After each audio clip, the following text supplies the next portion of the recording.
Takulandirani ku dziko lomwe likusintha mphindi iliyonse, dziko lomwe phokoso la madroni ndi mizinga lasanduka nyimbo ya tsiku ndi tsiku m'madera ambiri.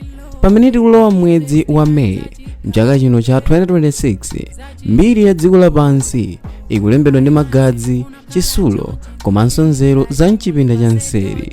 Masiku ano sitikungolankhula za nkhondo ya mizere chabe, koma tikulankhula za nkhondo yomwe yafika pa khomo pa aliyense chifukwa cha kukwera kwa mtengo wa mafuta, kusowa kwa chakudya komanso ukadaulo wa marobot omwe akuuluka mlengalenga. Kuyambira mbali mwa nyanja ya Persian Gulf, kumene dziko la Iran layika pansi ndondomeko yomwe ingasinthe kayendetsedwe ka malonda pa dziko lonse lapansi kutheratu, mpaka m'madambo aku Ukraine, komwe madoko aku Russia akugubuduka ndi moto wa madrone oopsa. Dziko lili pa mphambano.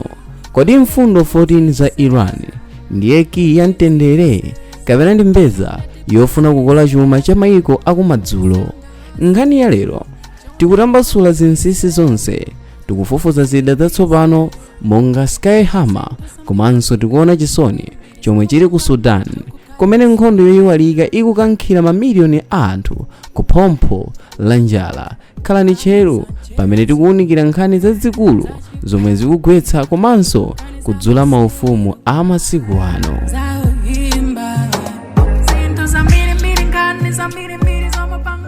Gawo loyamba la videoyi tiyeni tione mkangano wa Iran ndi Israel komanso mavuto a ku Middle East.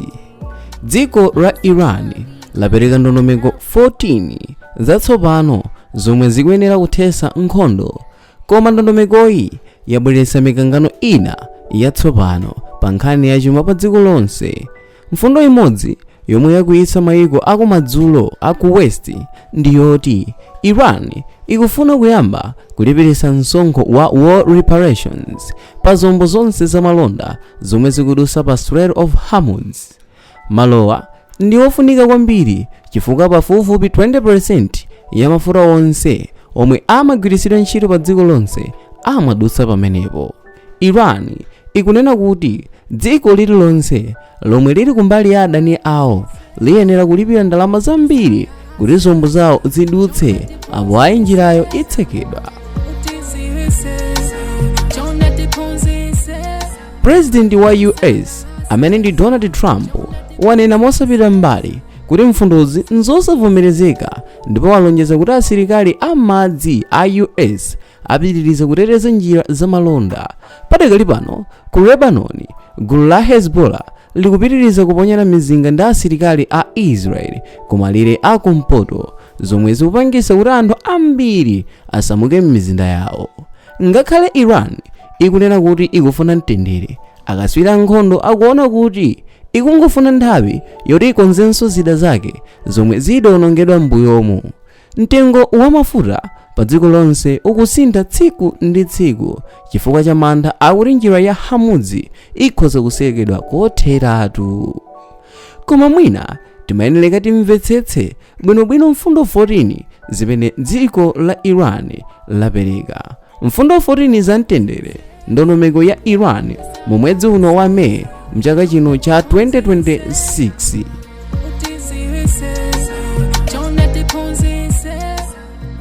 Mfundo yoyamba ndi kutha kwa nkhondo kwa kanthawi, immediate 30-day ceasefire. Iran ikufuna kuti nkhondo iyime kwa masiku 30 popanda kuponyerana bomba lililonse. Cholinga chake ndi kupereka mpata woti anthu ovulala athandizidwe komanso kuti akuluakulu a nkhondo ayambe kukambirana popanda kuopa kuukiridwa. Mfundo 2 kuchosa zombo za nkhondo mnyanja, imene pachizungu akuti withdrawal of foreign navies. Iran ikufuna kuti zombo zonse za nkhondo za dziko la US komanso mayiko a NATO zichoke mnyanja ya Persian Gulf komanso mbali mwa nyanja ya Iran. Iwo akuona kuti kupezeka kwa zombozi nkomwe kukuyambisa chiphokoso. Mfundo number 3 msonkho wa pa Strait of Hormuz, the maritime toll. Iyi ndi mfundo yovuta kwambiri Iran ikufuna kukhazikitsa malamulo oti zombo zonse zonyamula mafuta kapena katundu zomwe zikudusa pa Strait of Hormuz zizipereka msonkho wapadera. Ndalamazi akuti zizigwiritsidwe ntchito pokonza zowonongeka zomwe zachitika pa nthawi ya nkhondo. Mfundo yachinayi, kuchotsa zilango zachuma kapena kuti lifting of all economic sanctions. Iran ikufuna kuti dziko la US ndi mayiko aku Europe achotse zilango zonse zomwe zinayikidwa pa iwo. Izi zikuphatikizapo kulola Iran kugulitsa mafuta ake momasuka komanso kugwiritsa ntchito mabanki apa dziko lonse. Njira number 5 imene ili mu mfundoyi ndi kutsegula kwa madoko aku Iran imene pachizungu akuti lifting of naval blockade. Padakali pano madoko ambiri a Iran ndi otsekedwa chifukwa cha zombo za nkhondo za adani. Mfundoyi ikuti zombo zamalonda ziziloledwa kufika ku Iran popanda kufunsidwa mafunso kapena kufufuzidwa ndi asilikali a mayiko ena. Mgwirizano pa nkhani ya nuclear. Imeneyo ndi mfundo ya number 6 imene pachizungu akuti nuclear program sovereignty. Iran ikufuna kukhala ndi ufulu wopitiriza program yawo ya nuclear popanda kusokonezedwa ndi mayiko akunja. Ikunena kuti cholinga chawo ndi kupanga magetsi osati mabomba. Izi zikutsutsidwa kwambiri ndi Israel komanso US. Mfundo number 7 ndi kuchotsa asilikali m'mayiko oyandikana nawo imene pachizungu akuti withdraw from proxy zones. Ndondomekoyi ikunena kuti mayiko onse kuphatikiza Iran ndi US achotse asilikali awo mayiko monga Syria ndi Iraq kuti kukhale bata nderali. Kusinthana kwa akaidi imene ndi mfundo ya number 8 imene pachizungu akuti comprehensive prisoner exchange. Iran ikufuna kuti akaidi onse ankhondo komanso anthu ena omwe ali mndende mayiko akumadzulo chifukwa cha nkhani za ndale amasulidwe nthawi imodzi. Ndipo mfundo number 9 ndi kuzipereka kwa Israel imene akuti cessation of Israel strikes.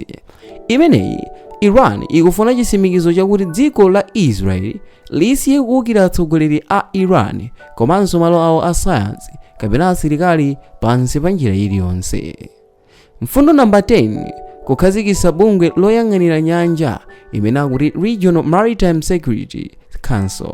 Iran ikufuna kupanga bungwe la mayiko amderali monga Saudi Arabia, United Arab Emirates ndi Iraq kuti aziteteza nyanja iwo okha popanda thandizo la mayiko aku Europe kapena America. Ndipo mfundo number 11 mu mfundo 14 izi ndi kulipira zowonongeka kapena kuti reparation for damages. Iran ikupempha kuti mayiko omwe anaphulitsa malo awo opangira mafuta komanso asilikali apereke ndalama zokonzeratu malo omwe anawonongedwa. Mfundo 12 ufulu wa zamalonda pa zam'madzi, freedom of navigation for Iranian ships. Iwo akufuna kuti zombo zawo ziziloledwa kupita kulikonse pa dziko lonse popanda kukanidwa kapena kulandidwa katundu monga momwe zakhalira zilili m'mbuyomu. Mfundo number 13 kudana kwa pa wireless ndi internet, end of media hostility. Mfundo imeneyi Iran ikuti mayiko onse asiye kufalitsa nkhani zolimbikitsa udani kapena kuti propaganda pa ma wireless ndi pa malo oyezera apa internet kapena kuti social media. Ndipo mfundo 14 imenenso ndi yosiriza pa nkhani iyi ndi chitsimikizo kuchokera ku UN imene akuti United Nations Guarantee. Iran ikufuna kuti bungwe la United Nations likhale mboni ndi mtsogoleri pa mgwirizanowu, ndipo ngati dziko lina liphwanya mgwirizanowu bungweli liyenera kupereka chilango. Mfundozi zikuoneka ngati nzopindulitsa kwambiri kwa dziko la Iran chifukwa zikuchotsa zopinga zonse zomwe zafowoketsa chuma chawo kwa zaka zambiri. Komabe mfundo ya msonkho wapanyanja ndi yomwe ikubweretsa mikangano ikuluikulu mchifukwa dziko la US likuona kuti zimenezi nkulanda ufulu wa mayiko ena odusa pamalowa. Ngakhale mfundozi zaperekedwa, mkangano ukadali poyipa chifukwa mayiko ambiri sakukhulupirira kuti Iran izasunga lonjezo lawo. Titatha kuona mbali imeneyo, mbali ya nkhondo yapakati pa Iran, America komanso Israeli.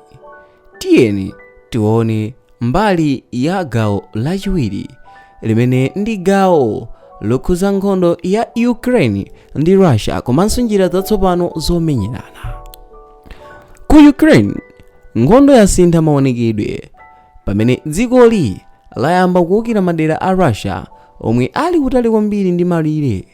Pa 3 May, Ukraine inachita chinthu chomwe chinadabwitsa dziko lapansi potumiza madrone ambiri opitirira 60 kukaphulitsa doko la Primorsk lomwe lili mnyanja ya Baltic. Dokoli ndi limodzi mwa madoko akuluakulu omwe Russia amagwiritsa ntchito pogulitsa mafuta ake kunja kwake kwa dzikoli la Russia. Ukraine inakwanisa kuwononga zombo zonyamula mafuta komanso chombo cha nkhondo cha Russia cha mtundu wa Karakut. Izi zachitika pofuna kufowoketsa chuma cha Russia chomwe chimathandiza kugula zida za nkhondo. Ku Crimea, Ukraine ikugwiritsanso ntchito madrone am'madzi kapena kuti sea drones omwe akuwononga zombo za Russia pafupi ndi mlatho wa Kerch. Mlatho ndi njira yayikulu yomwe Russia imatumizira chakudya ndi zida kwa asilikali awo. Chifukwa chakuwukira kumeneko, asilikali a Russia akukakamizika kumasula zombo zawo ku madoko akumpoto kwa nyanja ya Black Sea kupita ku madera otetezeka zomwe zikupereka mpata kwa Ukraine kuyambiranso kutumiza mbewu zawo kapena kuti grain ku mayiko akunja. Komabe Russia akuyankha mwakuphulitsa mizinga ku Ukraine pogwiritsa ntchito mizinga ya mtundu wa hypersonic yomwe ili yovuta kuyigwira. Pambali pa gawo limeneli tione gawo 3 limene ndilomaliza la nkhaniyi. Nkhondo ya ku Sudan ndi tsoka la anthu wamba. Nkhondo ya ku Sudan pakati pa asilikali a boma limene limatchedwa kuti SAF motsogozedwa ndi General Burhan komanso gulu la Rapid Support Forces RSF la General Dagalo yafika woyipa kwambiri. Masiku angapo apitawa kuwukira kwa madroni kwaonjezeka mizinda ya Khartoum ndi Omdurman. RSF ikugwiritsa ntchito madroni ang'onoang'ono koma opsa kwambiri omwe akuphulitsa magalimoto ndi nyumba za anthu wamba. Pa 2 May, anthu 5 adaphedwa pamene galimoto yawo idaphulitsidwa mwangozi kapena mwadala ndi drone imeneyi. Nkhondoyi iyasintha kuchokera pomenyerana ku mizinda kupita kukaphulitsana m'misewu ikuluikulu yomwe imanyamula thandizo la chakudya, chomwe chikudetsa nkhawa kwambiri mayiko akunja ndi vuto la njala ndi matenda. Anthu opitirira 13 miliyoni athawa nyumba mwawo, ambiri ali m'misasa yomwe ilibe madzi abwino kapena mankhwala. Mayiko akuti anthu pafupifupi mamiliyoni 2 kapena kuti 2 miliyoni akhoza kufa ndi njala kumayambiriro kwa chaka chino cha 2026 ngati thandizo silifika mwansanga. Pamene dziko la Russia ndi mayiko a Middle East ali otanganidwa ndi nkhondo zawo, thandizo lopita ku Sudan likuchepa, zomwe zikupangisa kuti mkanganowo ukhale nkhondo yoyiwalika koma yomwe ikupha anthu ambiri kuposa nkhondo zina zonse. Pamene dzuwa likulowa pa nkhani zowawa komanso zochititsa mantha za tsiku lalero, funso lalikulu lomwe latsala m'mitima mwathu ndi limodzi: kodi mapeto a zonsezi nchiyani? Zomwe taona lero, kuyambira pa msonkho watsopano wa pa Strait of Hormuz mpaka kuphulitsidwa kwa zombo ku Baltic Sea, zikuonesa kuti nkhondo ya masiku ano sili m'manja mwa asilikali okha komanso m'manja mwa asayansi ndi akatswiri azachuma. Dziko lapansi lagwedezeka ndipo zomwe zinkaoneka ngati nkhani za m'mabuku ambiri akale tsopano zikuchitika pamaso pathu. Kumbukirani kuti kuseri kwa mizinga ya Skyhammer ndi madrone aku Sudan kuli anthu wamba omwe moyo wawo wasanduka nkhale.